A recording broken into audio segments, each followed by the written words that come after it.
Di dalam kegelapan garasi yang lembab di sirkuit-sirkuit Eropa, sebuah layar monitor menyala, menampilkan grafik garis merah dan biru yang tumpang tindih. Para mekanik senior Honda tim Asia terdiam. Mereka tidak sedang melihat data pembalap Spanyol atau Italia yang sudah mapan. Mereka sedang menatap data seorang remaja dari Gunung Kidul, Yogyakarta. Veda Ega Pratama bukan sekadar nama baru. Ia adalah sebuah anomali yang mulai menghantui pedok.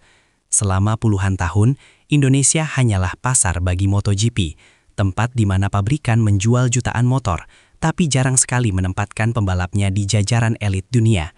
Namun data terbaru dari sesi latihan intensif di Eropa membocorkan sesuatu yang sangat mengganggu bagi rival-rivalnya. Kecepatan entry corner Veda kini mulai menyentuh standar pembalap kelas dunia.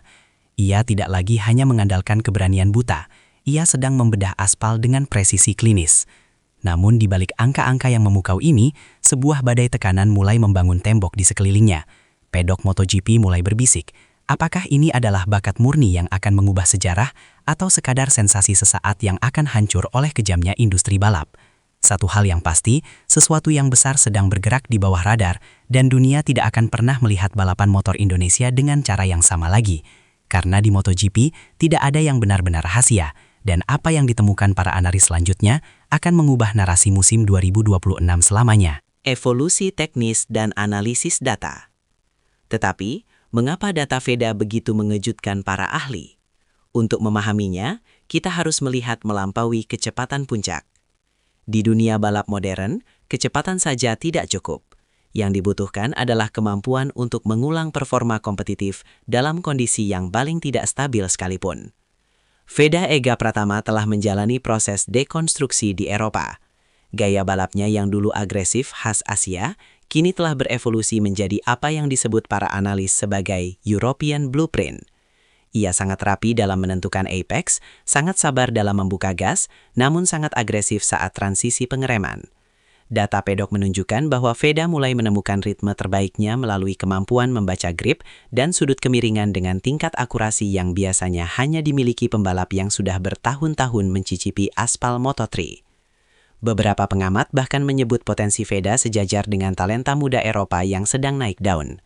Ini bukan sekedar pujian kosong, ini adalah pengakuan atas kecerdasannya di atas motor. Veda tidak memaksakan motor di luar batas mekanisnya, melainkan menari bersama limitasi mesin Hondanya. Namun, transisi dari pembalap berbakat menjadi pembalap juara membutuhkan lebih dari sekadar teknik. Ia membutuhkan mentalitas baja untuk menghadapi mid-grinder Moto3. Karena di kelas ini, bakat seringkali dikalahkan oleh kekejaman di tikungan terakhir. Dan ujian pertama Veda datang dari tempat yang paling tidak terduga. Shadow of the Senior, Mental War Mario Aji. Namun saat semua mata tertuju pada sang anak emas, ada satu sosok yang sedang bertarung melawan hantu di dalam kepalanya sendiri di kelas Moto2. Mario Suryo Aji. Bagi Mario, musim 2026 bukan tentang perkenalan, melainkan tentang kelangsungan hidup. Sebagai pembalap asal Magetan yang telah membawa harapan bangsa selama 2 musim penuh di kelas menengah, Mario berada di bawah tekanan yang tidak bisa dibayangkan oleh orang awam. Moto2 adalah kelas yang sangat teknis. Sedikit saja fokus Anda terbelah, Anda akan berakhir di barisan belakang. Kritik pedas dari netizen dan keraguan dari beberapa pihak di internal pedok seringkali menjadi beban tambahan di pundaknya. Banyak yang bertanya, mengapa Honda tetap mempertahankannya?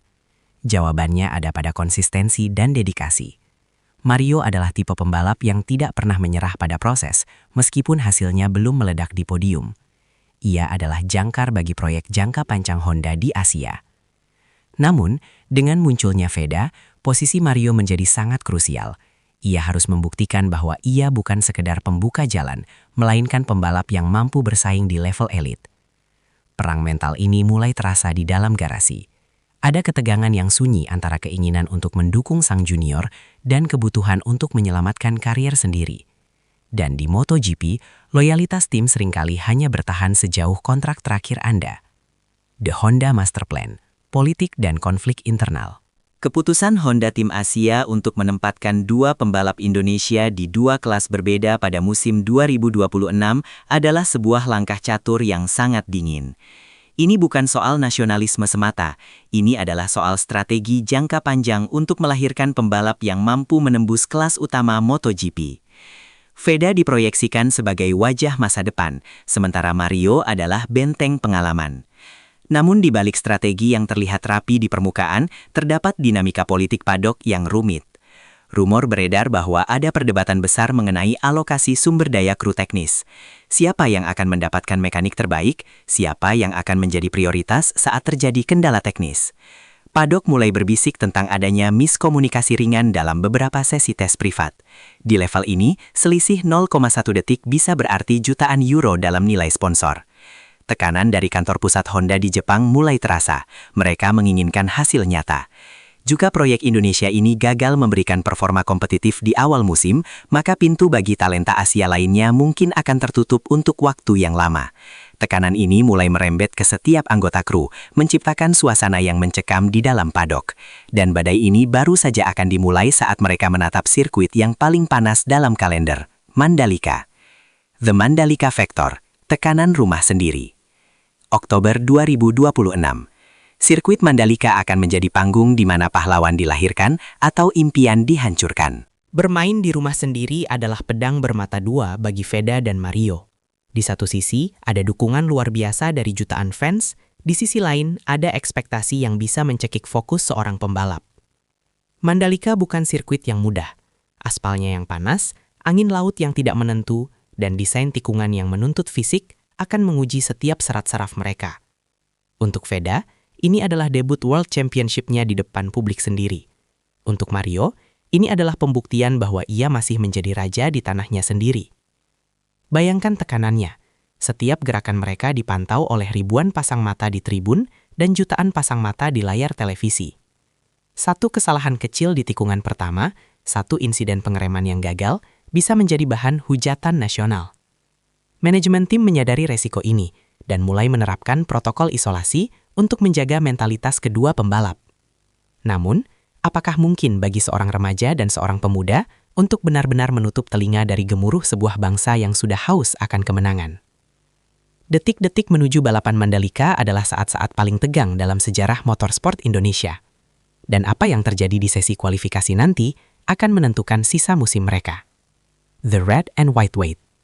Setiap kali visor helm diturunkan, dunia di luar sana menghilang. Yang tersisa hanyalah raungan mesin dan garis aspal yang harus ditaklukkan. Tapi bagi Veda dan Mario, helm itu terasa sedikit lebih berat. Ada warna merah putih di sana. Perjalanan mereka menuju grid 2026 adalah cerita tentang pengorbanan yang jarang diceritakan. Ini tentang hidup sendirian di Eropa saat teman seusia mereka sedang bersenang-senang.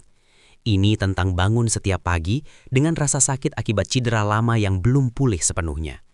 Ini tentang kegagalan yang tidak terlihat oleh kamera. Tentang air mata yang jatuh di dalam pedok saat strategi tim berantakan.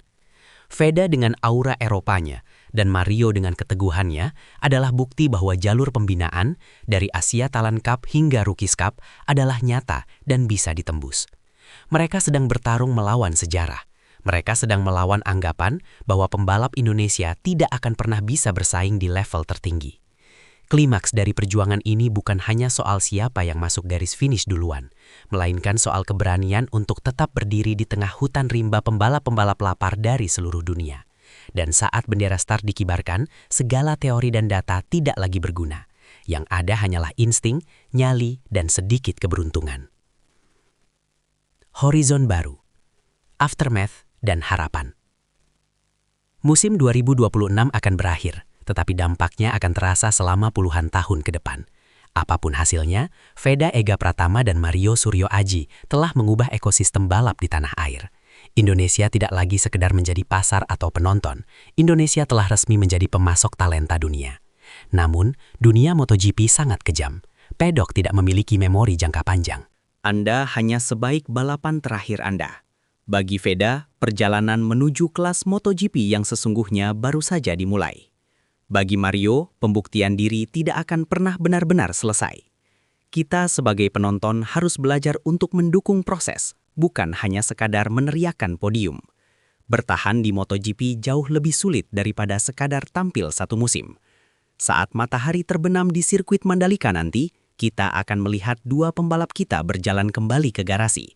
Mungkin mereka membawa trofi, mungkin mereka membawa luka. Tapi satu hal yang pasti, merah putih telah berkibar di grid paling bergengsi di dunia. Dan rahasia yang tersimpan di telemetri VEDA di awal musim tadi, kini telah menjadi peringatan nyata bagi seluruh dunia. Indonesia tidak lagi datang untuk belajar. Indonesia datang untuk menang.